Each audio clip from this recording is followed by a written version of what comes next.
Hey, what's up, everybody? Justin Ochoa back with another episode of the Gym Sessions Podcast. Today, we're bringing on my guy, Jordan Walker. He's a professional basketball player currently in Serbia right now. We go over his career journey, all the things that he's learned, all the peaks and valleys of his career. We go over his goals and his aspirations and kind of what he wants to get out of this next step. And obviously, this is season 2, the Players Edition. So he is the first guest that we'll have of the season. Jordan has been training with me for about 6 years now since we opened the facility, and we've just gotten really tight over the years. Super proud to see where he is today and how far he's come in his career, and just thankful to be a part of his process. So again, this is the first guest episode of season 2, Jordan Walker. Hope you guys enjoy. Welcome to the show, my brother, my athlete, my client, my friend, arguably one of the first pace athletes of all time. That's a debatable topic. Jordan Walker, welcome to the show, man.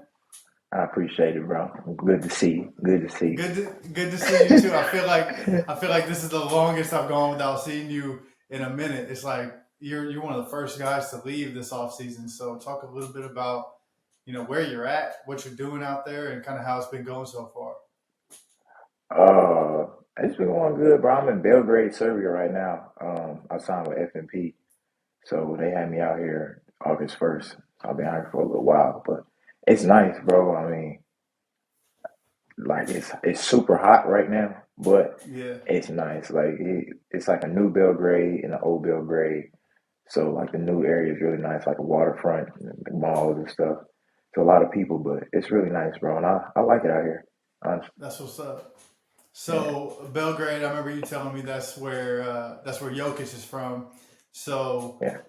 have you seen kind of like the basketball craze there, knowing that they have like a good upbringing, grassroots program for their athletes there? Have you seen some of the young talent?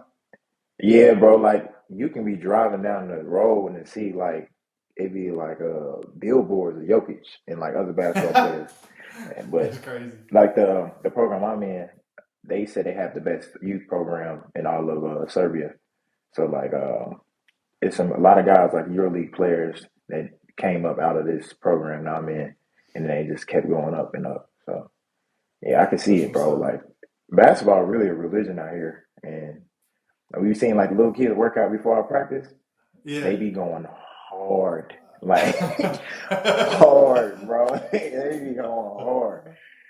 That's Yeah, crazy. I love it. Hey, that's awesome, man. It's like one of the coolest things about, working with guys like yourself and other international players and overseas players that you guys come back and tell me stuff about, just how it was in whatever country you were in. So to know that basketball is such like, obviously it's a universal game, but certain pockets throughout the world have like these outliers where it's just like a hotbed for talent. yeah, bro. Yeah, bro. Especially like I say Serbia, Slovenia, like where Luca's from. Hmm. Uh, this around here, Croatia, Bosnia, Montenegro. This little area, they got some talent. They Yeah, definitely got some some talent, and tough players. it shows when they come over to America too. So That's what's it up. shows. Yeah. So let's get a little bit of your background, man. Like obviously, I know you really well, but some of the listeners might not know you. Let's kind of go into your, career, kind of starting where we met, which was probably 6 years ago now when you were at Morehead State. I think going into your junior year. Yeah. Let's talk about your college experience, Morehead State. Just give an overview on kind of what led to that decision. How'd you end up there, and how'd you like it? Bro, it's really crazy.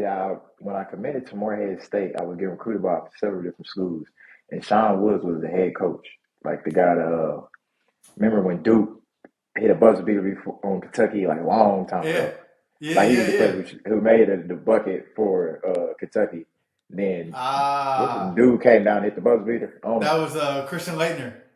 Yeah. Yep. So he was the coach there, and we had an open gym at Cathedral, bro. I would never forget this day. It was early in the morning, and after the open gym, I went just to say like hello, like nothing too crazy, just say hello.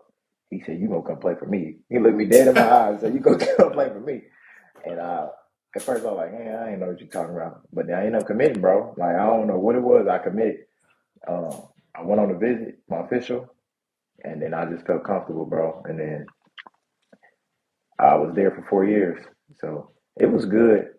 It's small, but it made me focus on basketball. Like it was Yeah, fun because college is fun when you away from the parents for the first time. You get to facts. you responsible for yourself, but and it is what you make it, bro. Like Morehead was, like I said, it was small in the country. They say it was like 45 minutes from Lexington, so that's where we go get our haircuts and go to the malls and stuff. Mm-hmm. Other than that, bro, it was fun. It was fun. It was we make it for real. I mean, John made it 10 times as Yeah. fun too. Yeah, John was there, so we made it 10 times as fun. I was gonna say he'll be on this in this season of the podcast game too. So we'll have to Yeah, cross bro. reference some good stories between you guys. Bro, we got too many stories. Too many Too stories. many stories. Yeah. So Moorhead, obviously that's a solid mid-major program playing in the OBC, right? Mm-hmm.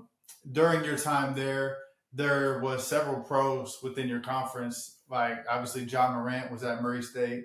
Yeah. I'm drawing a blank on the guy's name from Belmont. Oh, Dylan Windler was Yeah. That was was, at Belmont. So you're going against like top level talent pretty much day in, day out. What were some yeah. of the kind of the surprises that I guess shocked you when you got to college for the first time? When you get to college, bro, like everybody's good. Like Mm-hmm. everybody's good. They just say like mid major or low major, high major, but everybody can rock. Like everybody could rock out. And that was Yep. kind of like a shock because it's just like going into high school from middle school. You looking up at dudes like, dang, like y'all can hoop. Like, yeah, that's how it was. Yeah. And then like we played against talent, so we played against Ja, Dillon, Terry Taylor. Mm-hmm. Um, it was a point guard that came from Tennessee State. I'm blanking out his name. He ended up going to the league. Um, Antonius Cleveland, he played in the league for a little bit. Now he's overseas for a EuroLeague team. But it was talent. Like he was real hoopers that they know what they doing. Just the circumstance they was in a mid major. Right. A lot of times it's more about fit too. Like, you know what I mean? I'm sure Yeah, a lot of the guys that you just named, including yourself, had multiple offers from schools yeah, of all different ranges. But it's like, where do you feel comfortable? Where are you going to fit? Where are they going to use you? How you want to be? How do you want to play? Like that type of thing. And right. Yeah, ultimately, it worked out for you. yeah, for sure. I took advantage of the opportunity for sure, for Yeah, I sure. mean, Yeah, you for guys had sure. some solid teams. I think your senior year was the COVID year, so coming Yeah. out, you're obviously looking to go pro, but the world is just in a weird spot. How do you think that like affected that first year out, the rookie year, just the general process of you looking to get to the next level? It honestly kind of messed with my mental. Just because I thought I was like good after senior year. Everybody think you either going to the league or you going overseas. So I'm thinking I'm going overseas. It's already like set in stone going overseas. Mm-hmm. Then COVID came, shut everything down. I was about to get a job at Amazon because I couldn't find no job. I couldn't find no job, and I was about to go to orientation at Amazon. My mom talked me out of it, and then I got a job, bro. Uh, January 2021. That's when I I got my remember first that. job. I got my first job, but I was working the whole time because that's all I could do, bro. Like at that point, I didn't have a plan B because the plan A was like, we just got a plan A. We're gonna stick to it, so we don't have to have a Yep. plan B. And Yep. that's how it worked, bro. It was a rainy day. It was raining. It was raining for a long time during COVID. I know it was crazy. Yeah, I took Your advantage of that first first one, your first that first job contract. was out in excuse me in Georgia. Yeah. So talk about just like what was your expectations of your first job? Like what did you think you were going to get? How was Georgia in relation to that? And then how what was your mindset going into it? Well, my first mindset when I got the deal was like, just take it because this is all I got. I mean, Mm-hmm. my agent telling me you should do this, you take advantage of this because of other teams that's taking other guys or the COVID situation. So I just took it, bro. Like I didn't have no expectation. I just the title of playing overseas. That's what made me like want to go without expectation, like playing overseas. And then when I Yeah. got there, it was totally different than my expectations. I mean, I got to play overseas, but like the living conditions, the language barrier, um, the food, like it was just certain like Oh, stuff that I had to get used to as becoming an overseas player, and it yeah. really like hit me hard because I for Georgia in the world of European basketball, they say that's the bottom of the bottom, and Mm. I was in the second division of the bottom. So yeah, I had to hoop, bro. Like Isn't that's that what it crazy was. to think Yeah, about? Like yeah, you're in the second division in Georgia, which they say is like the bottom of the bottom, yeah. and Not even now close. you're Yeah, in one of the top leagues in the world in yeah, a 2 year deal. You know what I mean? Like just yeah, the progression that you've made. Let's talk about some of those stops along the way. Going from Georgia next season, going to Germany next season, being last season going to Belgium, and then now we're yeah. right. I mean, like I said, Georgia. It was tough. It was three dudes in a two bedroom.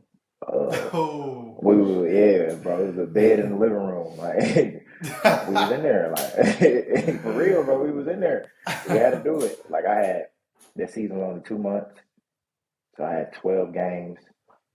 I ended up being guard of the year, and then the next season I went to Germany Pro B, which is third division. But that opportunity, I only took the opportunity because I was told I get to practice with the BBL team, which was the Hamburg Towers.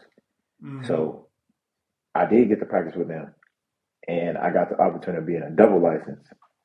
So I played games with the third division team, but I practiced, bro, just about every day with the BBL team.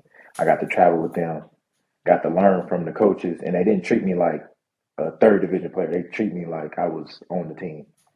So I Hmm. took advantage of that opportunity, played some Euro Cup games, made some connections with some good people, and then I hired a I hired a new agent near the end of the season. Then he got me to Belgium, and that was my first time at a first division. But I took advantage of the opportunity too. So I Yeah. had to do my thing out there. Uh, it was cool. Still living with people. I was living with people my first three seasons, and now I'm in the ABA League, which is a tough league, and I'm by myself. So like Yeah. as the process has been going, bro, like I can't complain about anything really, because all progress. Like I just be sitting here thinking like, dang, I was in a two bedroom with two other dudes. Pause. You feel me? Like, Hey. but we was there, yeah, we was in there, bro. Like we was, yeah, like we was all in one, basically like this, bro, with another bed. Yeah. But it was no hot water some days. We lived on ninth floor. Sometimes the elevator not working. Like Oh, it was rough, but good you gotta stairs. have, yeah, you gotta have the mindset, bro. I just want to hoop and progress. Like I gotta progress, and Yeah. that's what I've been doing, bro. And I've been blessed with it for sure. Yeah. That's dope, man. That's a lot of people don't know. Like, I want to kind of talk about the whole overseas thing, right? A lot of people don't know Yeah, really what the market is like for overseas, right. especially, certain circumstances like you're coming out the COVID year. So there's not a lot of international travel. There's not a lot of financial stability in some of these cases. But even in a Yeah, perfect world, like a lot of this stuff is not what people think it is. A lot of people think that, they can just come out and have a decent college career and then just go play overseas and make a shit ton of money. And that's just, it's not how it works. You just like yeah. anything, you got to work your way up and kind of talk about, just what you've learned about the process along the way and being in it this whole time. The first thing that I learned when I got over here is levels. Like it's Mm, big time levels. You gotta be a you gotta be a person that can network, and you gotta be a good dude because all these coaches talk, all these GMs, presidents, they all talk. When you're getting like trying to get a deal to go somewhere, they're gonna call your coach, they're gonna call your GM, they're gonna call your agent. Mm-hmm. And just like recruiting for college, they're not gonna ask them just about basketball. They're gonna ask him how is he as a person, how is he off the court, do he like going out, do he like, you know what I mean? Just is he locked in? So Right. those are the levels that you had to like and the barriers that you got to get past because dudes can come out of top schools in college and end up almost at the bottom of Europe. And they be like, I had all this made for the last 4 years, and now I'm working my way up. I thought I was gonna get more money than this. I thought I was gonna be living somewhere nicer, but hey, it's a grind. Like some people can't do it, bro. Some people can't do it. They can't. Some people are not mentally Yeah, it's up here a lot. it's more mental than anything, bro, for sure. Because like for Americans over here in Europe, that's all you got is basketball and your mental. Like it's hard to if you want to find an outlet, you can. But if you like locked in on it, bro, it's strictly basketball. You Yeah. gotta be laser focused on it, like for real. Yeah, and at the end of the day, it's a job. You know what I mean? Like Yeah. this is your That's all job, right. and you would be expected to treat any job with like respect to the grind and approach it as a professional. Just because it's something fun and cool like basketball doesn't mean that Yeah, it's just like all just lax and loose. Like you got to really lock in and take your yeah, profession serious. for sure, for sure. The title of an overseas basketball player is not just a title. Like it is Right. tough, and it's steps to it. It's levels. Some guys got it better than other ones, but it's tough, bro. Like it's really tough.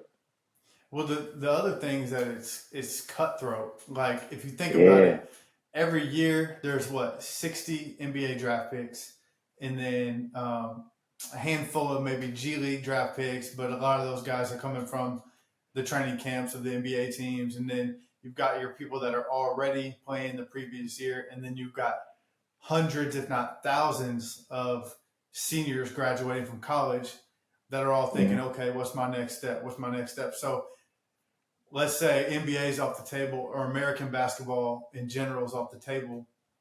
I mean, there's so many people coming for yeah, select amount of jobs. And then there's yeah, even different stipulations like certain leagues can only have a certain amount of Americans on the team. yeah. Or, some leagues are finessing it to get you a local passport so they can stack the teams. Like Right. it's very cutthroat. So if I feel like if you slip up once or you just don't deliver on your end one time, like that could be easily your way out of this profession. Yeah, for sure, bro. And it's like networking, having a good agent that you can trust. Like, I mean, okay, having networking and an agent, being able to network and having an agent, that's only 50% of the battle, really. If he puts you in a position where he thinks you're going to shine at, and if you not taking care of business, they will, Yeah. the first flight back to the crib, like, you not, it's over. You're not getting paid. You're not playing with us no more. And now you at home. So it's really, you have to take care of your end, and then they gotta take care of their end. So it just, bro, you just gotta do it. Every day I wake up and like I gotta do it. It's not like okay, I get to do it. I get to play basketball and get paid to do what I love, but I gotta eat, so I gotta do Right. it. Yeah, Yeah. It's like you just because you made it there, like what you did to make it there isn't going to yeah, keep you there. You got to mm-mm. keep leveling Yeah, up, and you know what I mean. Like this is stuff that we talk about all the time in the gym, but it's like the margin for error gets smaller and smaller every level you go up. Like yeah, bro. everybody's good. Like you thought everybody was good in college, everybody is good in the Nah, pros. Like it's very competitive. So I've seen your game definitely evolve, obviously firsthand from even Morehead State, shoot, even from last year or the year before. How do you think your game has like changed to better fit this like international style of play wherever you may be?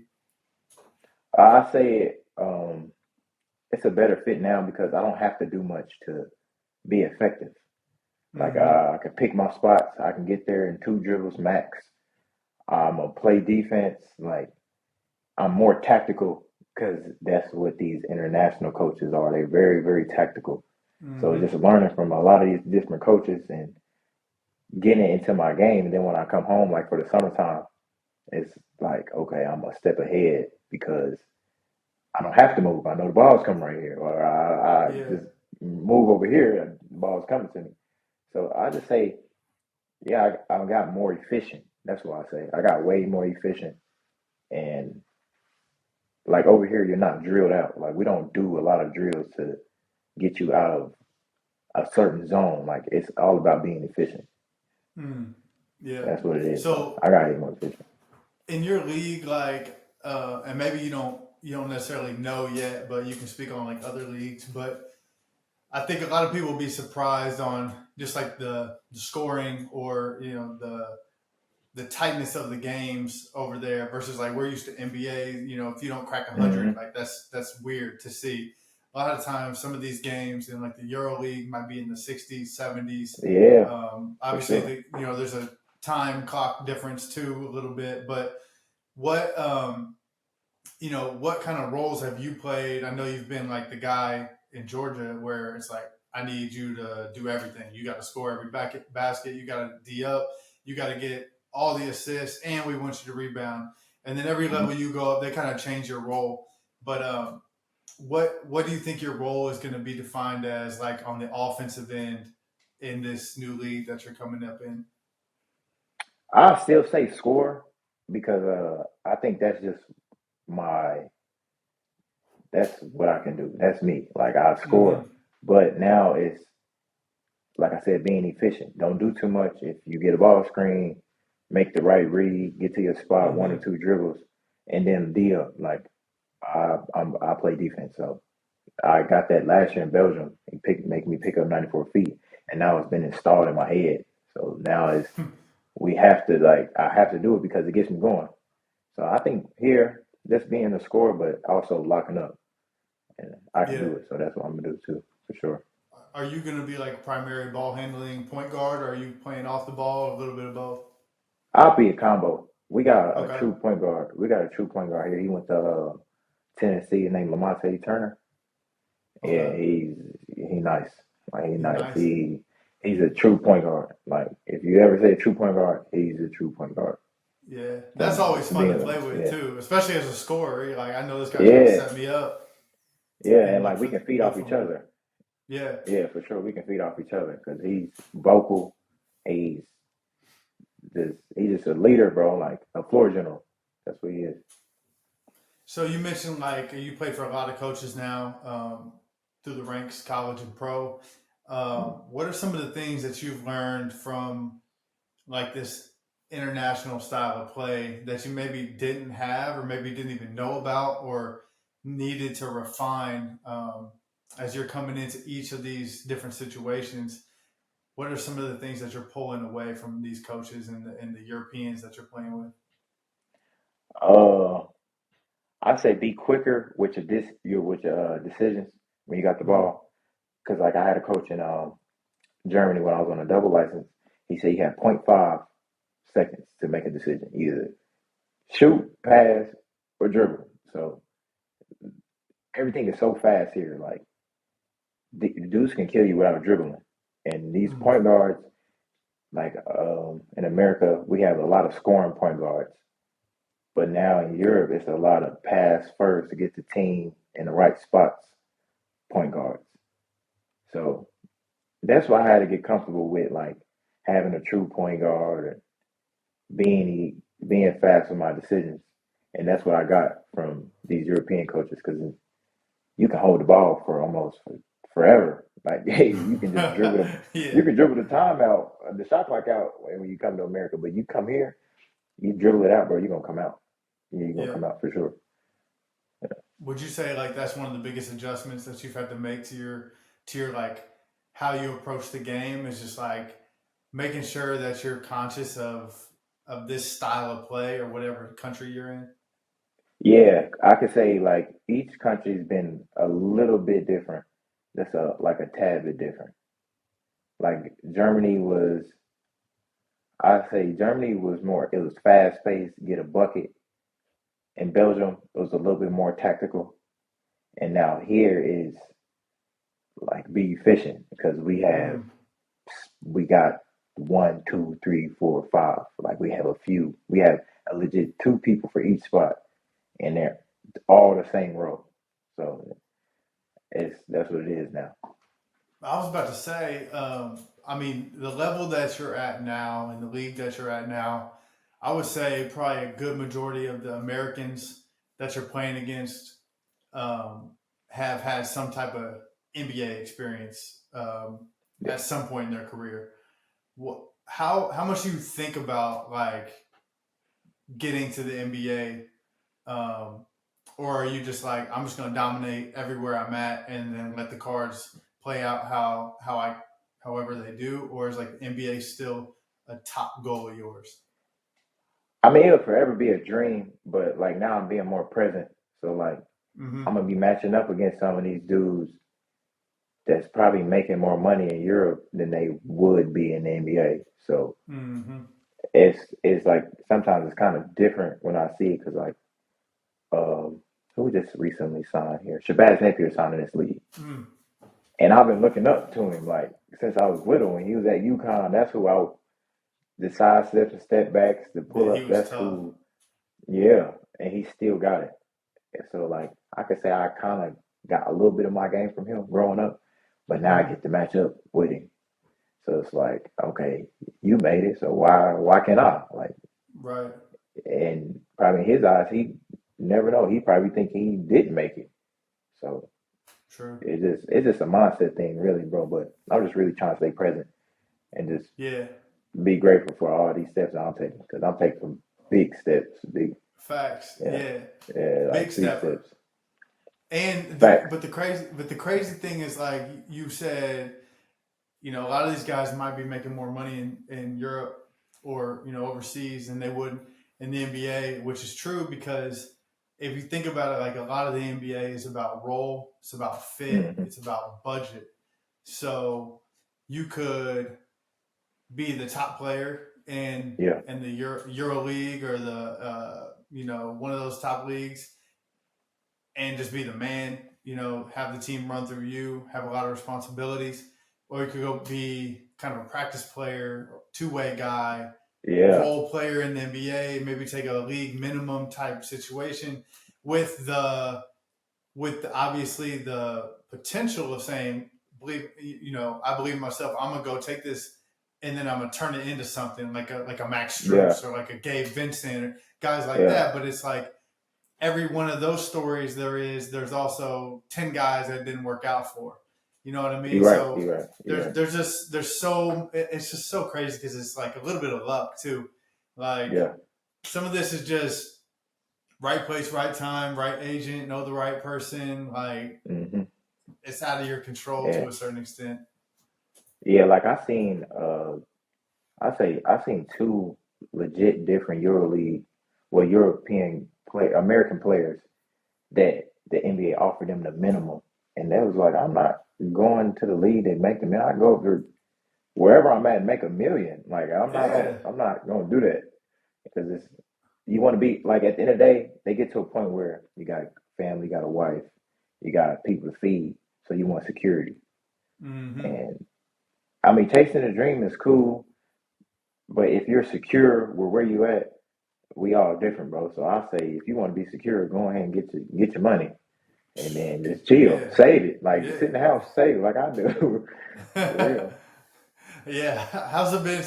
How's it been like for the first time being over there, living alone, not having three roommates and sharing bathrooms and stuff like that? Like, I how's your it situation?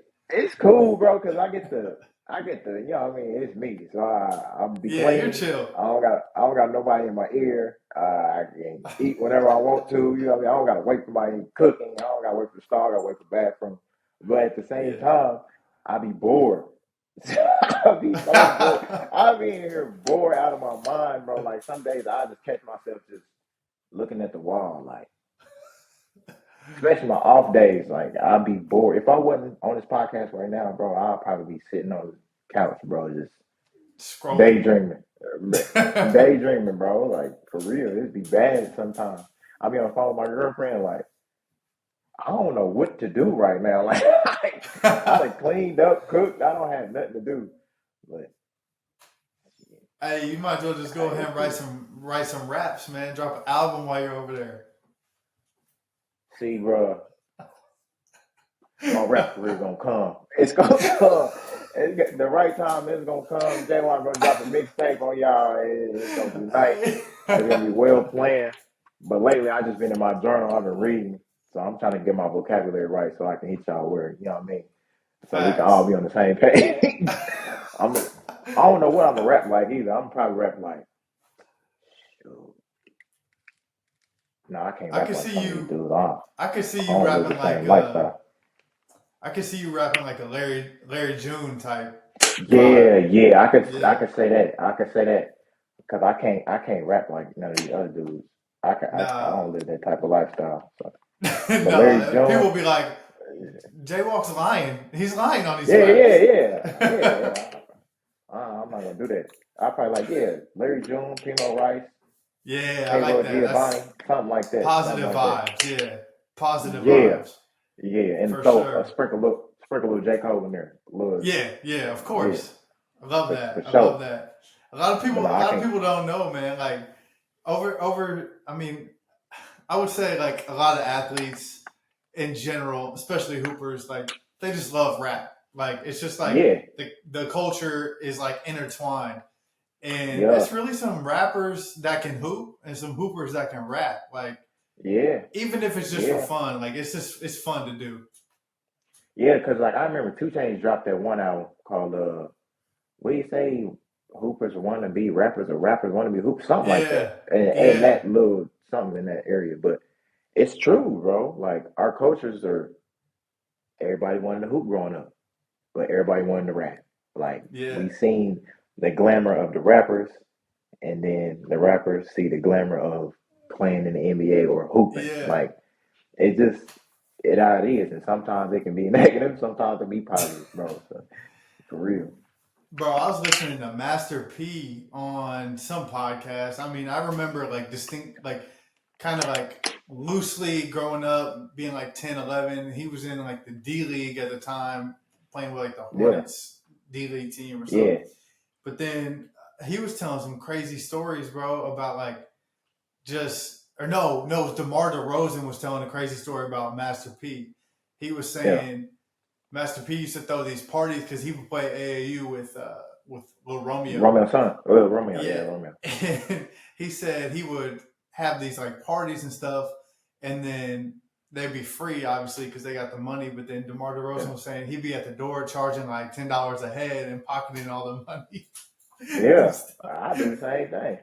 Master P played in a preseason game with the Raptors, I think, one time. Yeah, I think that's what it was. Yeah, Master P, bro, he succeeded in just about everything he did. Like, bro, like like if you think about it, like dang, he really succeeded in rap, making movies. He hooped in the NBA. Everything. I saw him selling cup noodles. Like he got ramen noodles, all that. Him and Snoop got cereal together. Like it's crazy, bro. He's elite. He's a hustler. He's elite. He's a hustler. He's a hustler. Yeah. All right, back on track. See, I told you I would get kind of, me when I be rambling. What do you think? Like, what do you think your next step is? I know you're being present right now and just enjoying where you're at, but like, where do you see yourself? Like your style of play. I know you're a very versatile player. Super athletic. You can, you know what I mean? You got the athleticism of that anybody would dream of. So like, where do you see yourself going as like a next step if you do what you need to do here? That's a tough question, bro. Honestly, I just say, in maybe this league and maybe another league, but like on I say a higher budget team. You can say, you can say that. That's probably the next step. That's probably his next step. Just like focusing on like the yeah, financial like piece and yeah, cause yeah, it's gonna get to the point where it's been like I'm taking advantage of all these opportunities, and I know whatever finance that I need is gonna come. So really, just hmm if I get the chance to play on a bigger team, take it because they see something in me. So obviously, I should take it, and yeah, I think just another three, 4 steps, another jump. Just keep on jumping, bro. Just keep facts. on jumping and solidifying myself in each of those jumps. Like Yeah, last year in Belgium, they didn't know what to expect. They didn't know who I was. I came from third division Germany. Yeah, I played some Euro Cup games, but it was like 1, 2 minutes. One game I've hmm had like 16, but it's like they don't know what they're getting. So showing who I am and making them believe it, and then just keep doing it, keep doing it. yeah. I mean, we kind of brushed over the Belgium thing, but I think that Yeah, BNXT league is a good ass league. Like I think that was really good for your career and your progress. What yeah.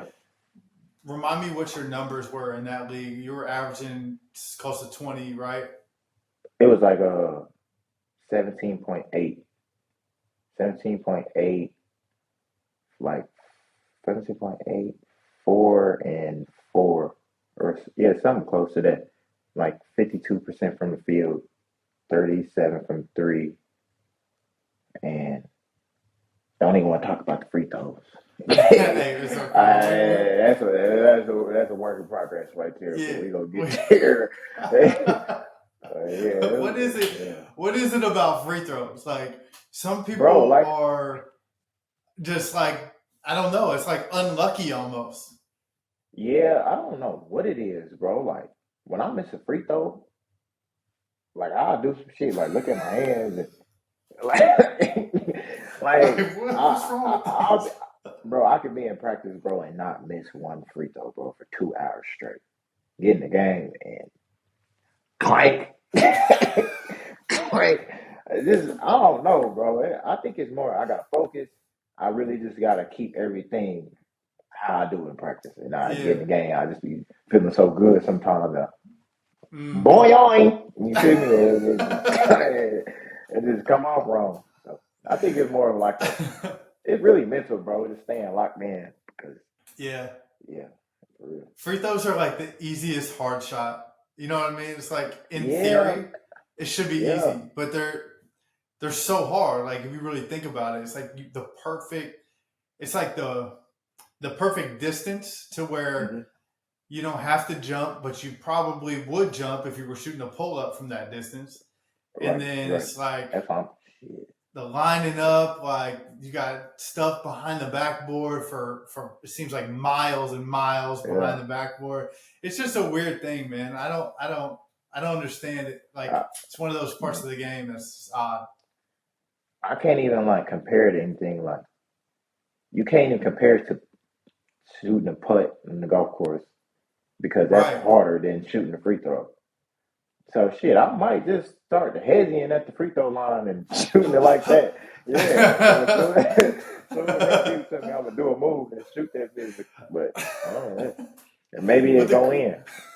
the crazy thing is also there's that element of like what just happened. Like how did you get to the free throw line? So Yeah. you might have got knocked down to the floor. You spend 3 seconds on the ground. They're rushing you to the line. You're out of breath. Your hip Yeah. hurts because you just fell on it. It's like there's a lot of stuff that leads into it where, there's a reason you're on the foul line. And normally it's coming from some type of like harsh contact. So that also sucks. Exactly. I had that happen to me yesterday in the preseason game. I went up for a layup. I got fouled. I fell hard. I slid all the way to the little, the boards that got Yeah. they show you like the sponsors and The logos and ads. stuff. Yeah. Slid all the way, hit my head. I was sitting there for like 2, 3 seconds. I got up. Thought I was cool. Got to the free throw line. Clank. Like, yeah, straight brick. Yeah, for real. Brick City. Hey, that's what preseason Yeah. games are for. It's coming. Hey, yeah, you're right. It's gonna come together. I'm gonna end up When it shooting. Right. I'm Yeah, in the shooting over you gonna get right. 80%. Yeah. Yeah. You're gonna get right. Last year was a fluke. We're back. Yeah, that was some BS. That wasn't Jaywalk at the free throw line. I don't know who that was. It's crazy because you could have averaged almost probably 20 plus Come making on, free bro. I could throws. have averaged, bro. Yeah. Ne- Next question, big bro. Next question. All right, here's a good one for you. So we've talked a little bit, about the difference between USA and European style of play. But what are some like skills that you've picked up from these players? Like I know they've got USA. Obviously, we got crazy athletes. We got a lot of skill training. We got crazy athletes. When you get the right combo, it's a really dangerous player. But I feel like a lot of European-born players, they have like an immense amount of skill and Yeah. just like little tricks and tips and hacks. Like, what are some little things like that you're picking up from some of these guys? A lot of spacing. Just like when you say corner, get in the corner, like, and it's gonna help. It's gonna help you get a shot. It's gonna help the team get a shot. I could say one of the biggest things I had to work on coming over here was coming off the ball screen and hitting the corner with the hook, the one hand hook pass. We don't really do that in America. Like we don't look for that corner when you're coming off a ball screen. Like we don't read the secondary defense because we're always looking to score first, or we're looking for that pass to the big. But I got over here and they look over there, like really look over there. So that and playing at your own speed, bro. No, don't let anybody speed you up. Like if you see Luka playing, he plays at one pace and you cannot guard him. Yeah. Like he's more like he tactical ball fakes, pass fakes, just being able to pass. That's one of the biggest things that I had to like. I've seen point guards or going against other point guards, they can pass. Like they can really pass, bro. They can really pass with both hands. For you, a guy who's like stupid athletic. Like, I mean, obviously listeners might not know that, but like we're talking like crazy athletic, probably one of the most athletic people I've ever met. Going over there, how hard is it for you to like not just solely for a certain point, you could probably just get by on athleticism. You can blow by guys, you can just lock people up. Like, how hard is it for you to manage that and be like, I'm going to use it in these circumstances, but I'm not going to like make it I'm not going to make my game one dimensional. I'm going to like play at a different pace. I'm going to look at these different reads. And then when I need to, I can tap into this like athleticism that I know that nobody else on the court has. I had to get used to somebody being in the paint, bro, the whole time. Like in the NBA, the paint has to be open. But in Europe, they can legit sit in the paint the whole possession. So you got to go in there. You got to be able to Euro step or play off two. I had to become a landlubber, bro, because I was so into jumping over people, taking a hit, dunking. And then now it's you got to use your floaters. You got to have touch. You got to use your hooks high off the glass. Like I said, Euro steps. And it's playing out too, bro, because these dudes is meeting you up there. Like some of these European guys, like these guys be tall, they be big, and some of them be like silently athletic. Like silently athletic. They meet you up there. I mean, that's Luka, man. Like obviously he's not like the most athletic example of that, but he's like sneaky athletic. The stuff he does is not all just trickery and pace. Like he's getting into positions and he's getting into like athletics postures that's like really hard to do. Yeah, because he's been doing it for a while. And you can tell like he's younger than me, I think. Yeah, a couple months or something. Yeah, I think he's like 25, like 25, 24, something like that. He's been doing it for a while, bro. Like he's playing a European game since he was 9. He was 18 when he won the EuroLeague MVP. Like That's that's the insane. one of the high. That's the That's highest insane. level of European basketball, and you're the MVP That's as a insane. teenager. Do you have anybody, or have you had anybody in your career like a young prodigy like that you've maybe played with or against, like a like a 16-year-old who's going pro that you think might be like kind of up next? Uh, I haven't had anybody that young that I played against, but I say I did play with a guy. He was like 19 when I played in Germany. His name is Eustace Hollitz. Now he's playing with Ephes in the Euro League, and he's only 22 years old. So Ah, him, damn. I think that's about it, bro. That's about it. That's about it. Because he's a 6'5" point guard. Yeah, Yeah. Oh, yeah. yeah. And That's he's tough. solid too. Yeah. So who are like your favorite players that you like to watch and steal stuff from their game? Like who are the players that you learn from the most? My first one be Dame. Uh, Hmm. Dame, Kyrie, and then here in Europe, I watch a lot of Isaiah Cannon. You remember him, Isaiah Cannon? He played for He's the tough. 76 for a little Yeah, bit, and then he's he got tough. hurt when he was at Phoenix. And now he's playing here in EuroLeague. Hmm. Mike James is playing in EuroLeague. I'll say those four I watch a lot. But Dame number one Yeah. because his composure he got in the game. Like he's chill. He get to his side step. He get to his shots, Hmm. and it's all calm. Like he can't be messed with out there. Like Yeah. it's just chill. He's like he's Yeah, for unbothered. sure. Like you're just out there. Like he doesn't even see you. I don't think if you're No. guarding him, Oh, okay. And Paul George. I can't say I'll take my game from Paul George. I bro. just think he's so nice, bro. I Bro, me too. My number one regret in life is like my. So when PG left, you know what I mean. Indiana was like obviously like kind of like hard terms, kind of like ugly breakup between the two, and I let my fandom of the Pacers get in the way for my like appreciation for the hmm game. And so I went through a phase where I just like hated Paul George because I thought I was yeah, supposed to as a player, as a Pacers fan.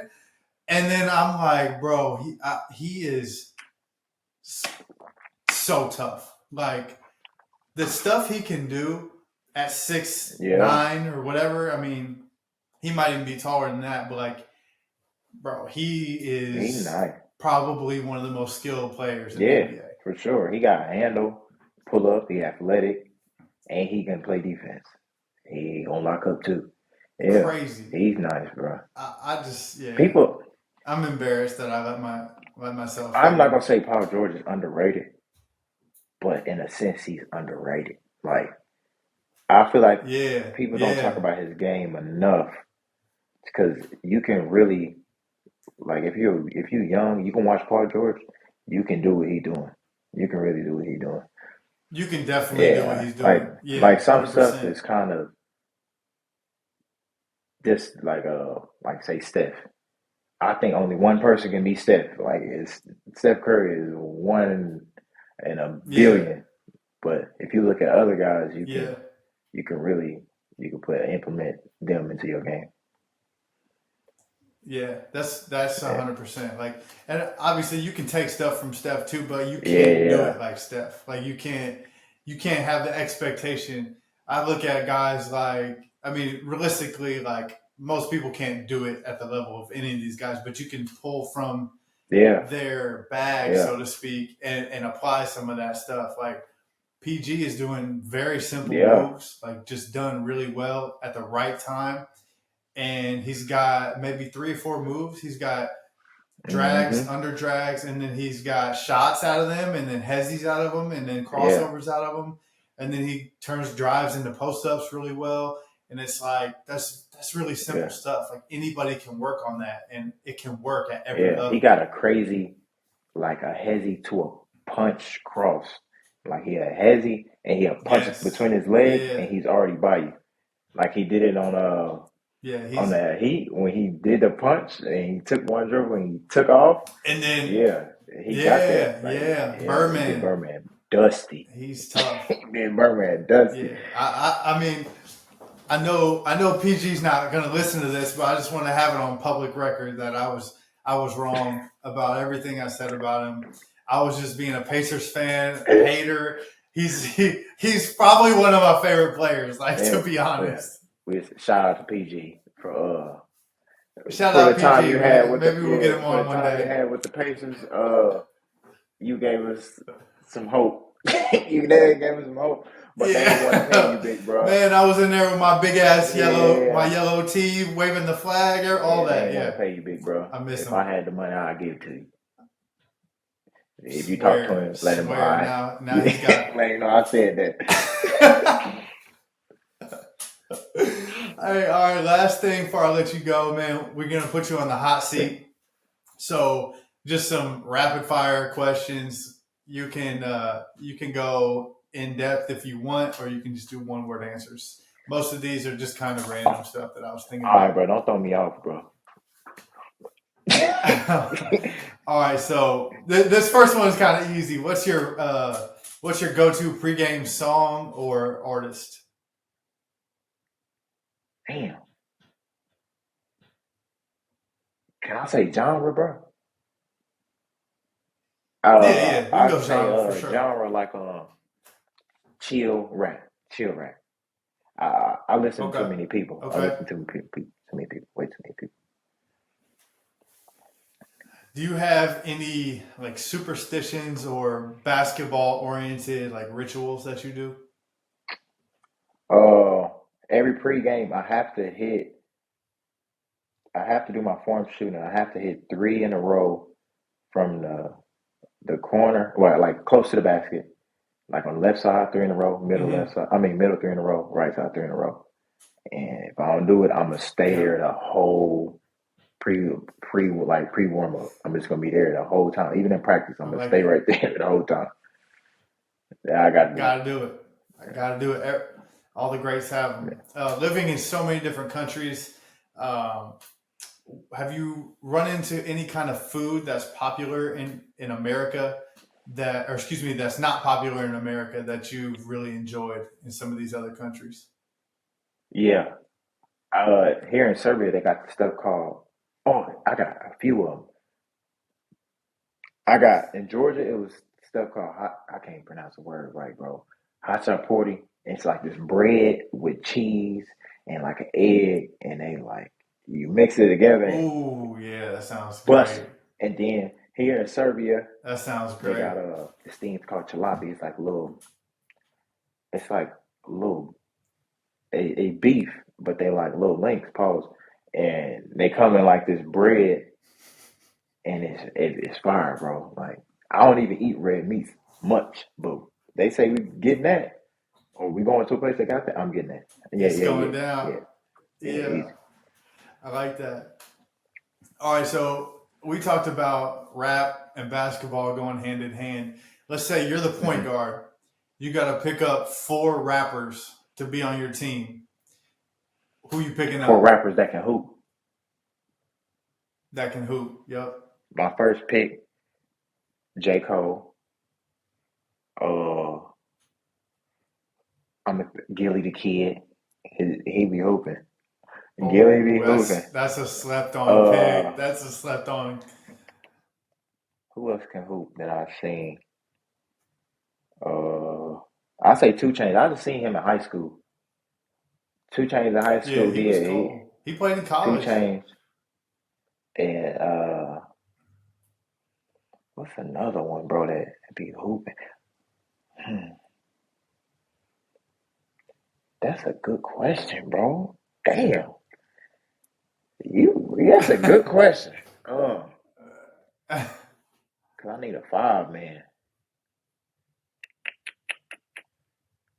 Can't say Shaq, even though he be trying to rap and shit. Let me see. He be Yeah, trying having a that would have good one. been. Uh, I'm gonna just have to say, bro. I'm gonna have to say another guard. J. Cole, Gilly, 2 Chainz. I'm gonna say Davies because he hooped in college. Davies. I'm gonna say Slept Davies. on. That's Yeah. another slept on. He don't even be showing That's that he can another hoop, slept but on. I know he can. I I know he know. can. People know he played growing up AAU with like Mike And Kevin, Beasley, yeah, KD. Like, I'm gonna say Davies. yeah, he's Yeah, nice, and he could rap. he tough. He could I really got him. rap. Yeah, I got him rap. in the playlist for sure. I got him in rotation. For sure. If you were not a professional basketball player, what do you think you would do for a living? I'll probably still be in. I'll probably still be in the world of basketball. Probably like an agent or something.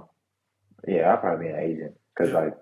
like, another thing when I had my little COVID year, I typed up a letter to send to Clutch Sports so I could be an intern because that was my major in high school, sport management. I was gonna try to do that. Yeah. I mean, I was trying to do everything, bro. I ain't gonna lie, I was trying to do everything. But yeah, I'll probably be an agent. I could see you being an Yeah, agent. being an agent That'd be tough. I could see you being for an sure. agent. What's the most embarrassing thing that's ever happened to you On the court, I got dunked on a few times, bro. I got dunked on a few times. Happens to the best of us. I'd say the most embarrassing one because in Georgia I was killing one game. At like 20 in the first half. And during that time when I was killing, I was going up for a rebound. I thought I was by myself. I'm just going up. All I seen when I went up was somebody's hands grab the ball and just and I'm falling. Like I feel like that. And I hit the little pad, bro, and everything. I got dunked on like bad. And they yelling and I'm like, dang. My Bro. mode of killing is like crushed. Like it's over. Like, I just got dunked on. I'm about to see if I can find that on Synergy. Yeah, bro.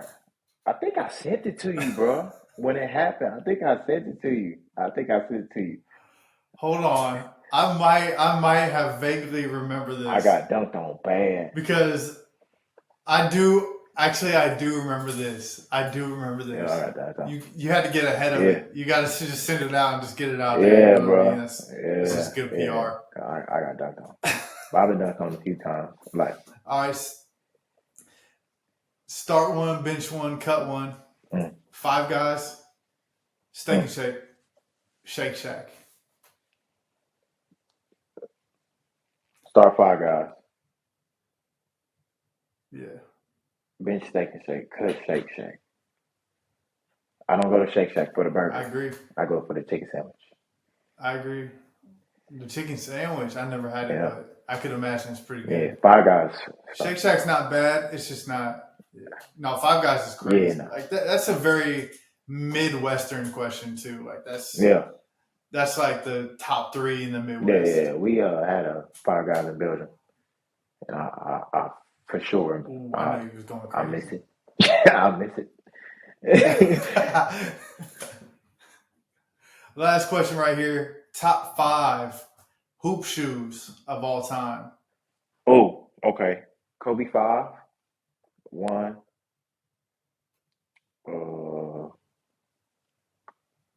What Giannis number is it? I want to say that Giannis, the Greek Freak 2 with the big swoosh on the side. The big swoosh, like the backwards on one side? Yeah, those. Tough. Yeah, I like those. Comfy.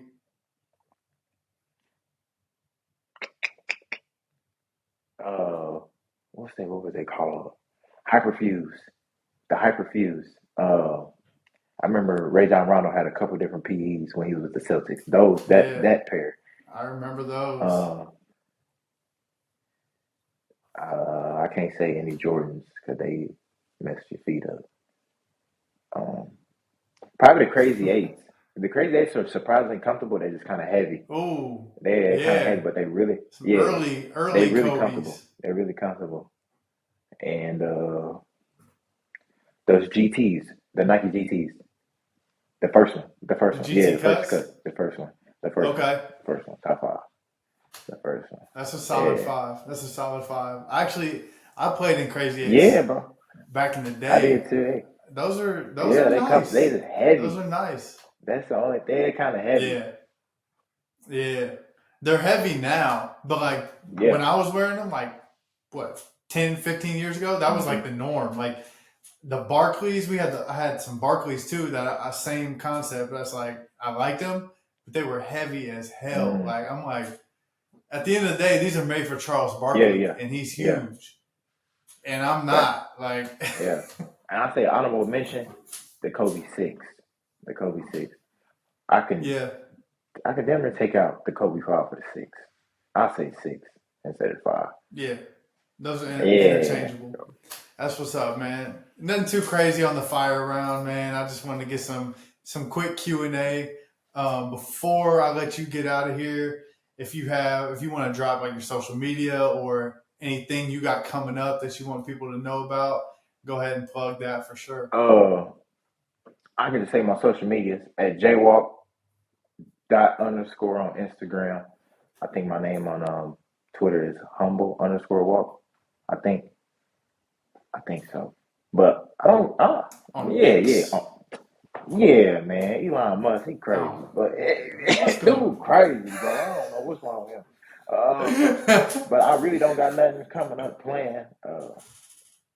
But I will have some like day camps and like some drives coming soon because I got to get my brand going, especially for what I'm doing now. I can start building the brand behind my name. So I have some day camps, some clinics, some drives. The only thing I got planned up is just helping out. Like I'll be helping out the community. I'll be helping out. Yeah, I like it. It's the only thing planned. I like it. I appreciate you, man. It's good catching I appreciate it, bro. For sure. I think my second podcast, but I enjoyed it, bro. I enjoyed this one. This one. Yeah. We got some good info. It's going up soon. Yeah. I like kicking it with you, bro. You big bro.